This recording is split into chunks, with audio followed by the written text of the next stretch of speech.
There are many steps involved in the process of converting a sale. You worked hard with your business plan, came up with the ways that you could set your store apart from the competition, designed a great space, optimized your product line and inventory, worked hard at your marketing strategies and pricing, and brought in the right foot traffic. But unfortunately, people change their minds and most retailers can't afford to make all sales final. It's important to have a fair and comprehensive return policy. But how can you write a great return policy for small businesses? A policy that's too strict can lead to frustrated customers and negative reviews, but one that's too friendly to your shoppers can cut your profits and open the door to fraudulent returns. Like most business operations, finding that perfect balance is essential, albeit difficult. First, let's talk about what makes your return policy so important. Getting returned products is never fun. It hurts your bottom line to have a sale erased, but it can be frustrating on a personal level too, knowing that someone didn't enjoy your product. These impacts are even more difficult to overcome for small businesses. Yet, it's important not to take this too personally by understanding that they happen to even the best businesses. And even more importantly, it's important not to ignore your return policy.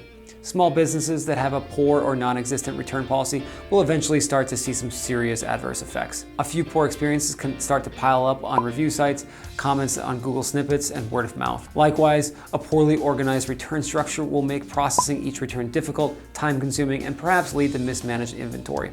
On the other hand, a great small business return policy that benefits the customer without harming your business will boost sales conversions. Customers will feel more comfortable spending money on new products or gifts. A returned item will still hurt your profits, but it will benefit your business in the long run.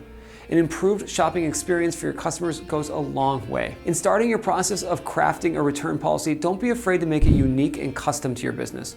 Create a policy regarding your returns and exchanges. Many retailers only allow exchanges for certain products, including gifts. Others differentiate allowances between individual products. Understanding which your customers want also better helps you gauge overall satisfaction. If many customers are returning products for refunds, there's a problem with your quality or marketing. The shopper has not received the value that they anticipated.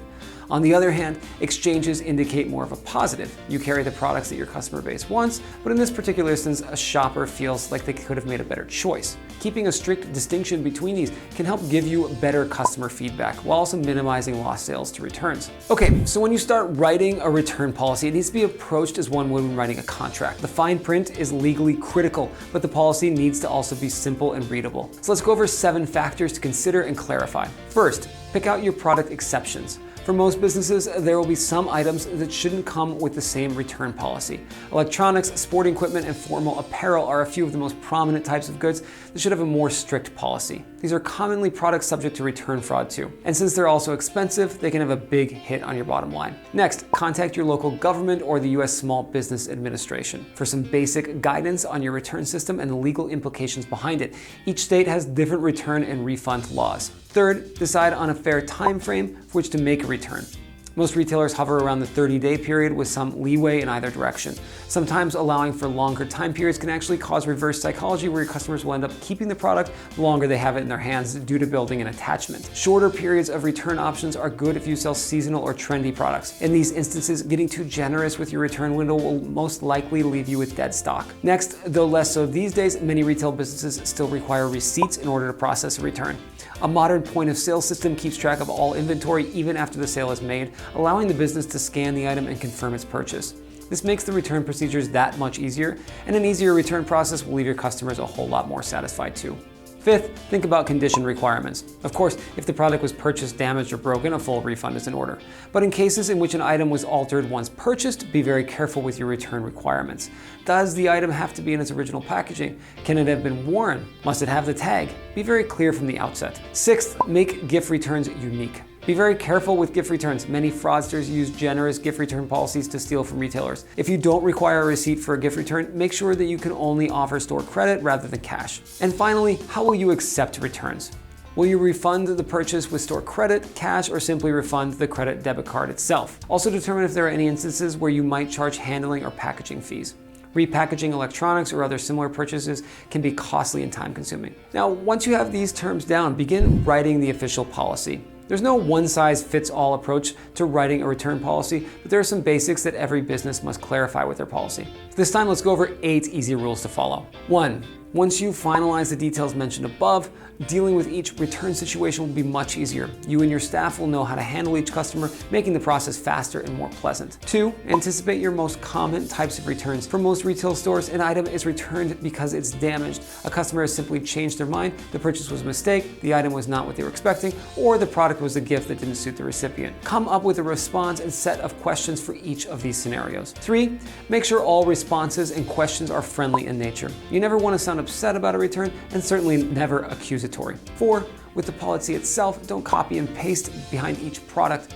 Consider every item individually, especially your higher end goods. 5, keep it simple with basic language. Establish your promise for each customer and how each return or exchange will be handled. 6, don't speak in absolutes. They tend to scare people away. You have to protect yourself legally, but try your best to avoid phrases that make it seem like you might trap a customer. 7th, clearly iterate the details you've determined from the section above. And 8, train your salespeople and cashiers to clearly explain the return and refund policy to each shopper upon making the purchase. Reiterating your policy leaves less up for misunderstanding and arguments down the road. Look for return policy templates that will fit your business. There are thousands of templates out there for your reference. And if you still have doubts or questions, consider speaking with your lawyer about some of the details and legal implications. Not only must you carefully write your return policy, but you must also place it strategically around your store and website to make sure that your customers are well aware of it. Don't let it come to the point of having to tell an angry customer that they should have read the policy. Make it so apparent that they can't avoid it. First, make it visible at the checkout, whether the checkout is your e-commerce site or at the point of purchase in your brick and mortar store. This is especially important if you don't have a necessarily friendly return policy. You never want your shoppers to think that they've been tricked. For brick and mortar stores, consider other opportune areas where you could post the policy. These might include on the shelves, labels attached to the product, and most importantly on the receipts. In e-commerce stores, think about other areas that you can highlight the policy besides your checkout. An FAQ page is a great place to reiterate this, but you might also attach it to the footer of your product pages or on your cart view page. Finally, increase the visibility by having your staff make it clear to your customers prior to completing each purchase. It's important to not only display your business's return policy, but also communicate it clearly to your customers. According to a survey by Chargeback, 41% of consumers were not aware of the retailer's return policy when they purchased at the store, with 56% claiming that there was a lack of communication regarding the current policy. So train your staff to remind your customers to hold on to the receipts in case they would like to make a return. Follow the rule of 7 for marketing and drive the information home for your shoppers. So now that we have the specifics of writing the policy down, it's important to remember that you still want to minimize the number of returns. Of course, the easiest way to do this is to market your products accurately and provide exceptional quality. But smartly structuring your return policy is also a key factor. There are some ways of appeasing your customers without hurting your profits. Try to convert returns into store credit or exchanges. A total refund means the sale is completely lost to your business. It also might come with additional costs of repackaging, labeling, stocking, or shipping. An exchange, on the other hand, keeps the sale and only requires you to eat the additional costs. Some retailers will even offer an additional 10 to 20% of store credit if a shopper decides to return an item and chooses credit or refund. You should also take advantage of the customer being in your store. Even if it's to make a return, it's a positive thing to have a person come into your store. Make the most of it. Friendly, knowledgeable, and organized staff make a huge difference. Make sure they're all properly trained in how to handle the customer returns. You still have the chance to keep them as a loyal customer and perhaps make a different purchase. Maybe you can learn something new about the customer and find out what they really need that you may be able to offer them right away or even in the future. View every interaction as a new opportunity. Also focus on keeping the return process short. Keep your return desk well staffed and moving quickly. There are few more annoying shopping experiences than a long line for a product return. It might mean the customer gives up and keeps the product, but you can be sure they won't be returning anytime soon. And they'll probably also tell their friends about it. Finally, avoid return fraud. Structure your policy to minimize any fraudulent returns. Gift returns with no receipt are the most common attempts. You should also have everything logged in your point of sale to see that the purchase was actually made. The National Retail Federation estimates that 8 to 10% of all returns are still frauds. While this number has gone down in recent years, 8 to 10% is still way too high. Now, the biggest factor in making this whole process fast and easy and accurate is by using a great inventory management system with your retail point of sale software. There are several ways that your POS helps with this process. Every single item in your store is accounted for in your POS, so when a sale is made, the product is withdrawn from inventory and accounted for. Likewise, when a return is made, the product is added back into the inventory and the loss of that sale is also accounted for. Find a software with reliable product returns management.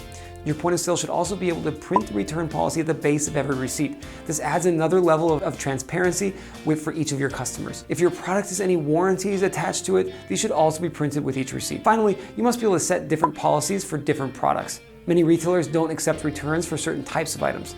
This should be easy to customize in your POS and prevent cashiers from accidentally accepting non-returnable items. Corona's retail POS can do all of this. Sign up for your free trial and demo with one of your product specialists. It's easy. They can walk you through the entire simple process. You'll be ready to go in no time. And for more retail advice, don't forget to subscribe to our blog and channel. And as always, thanks for watching.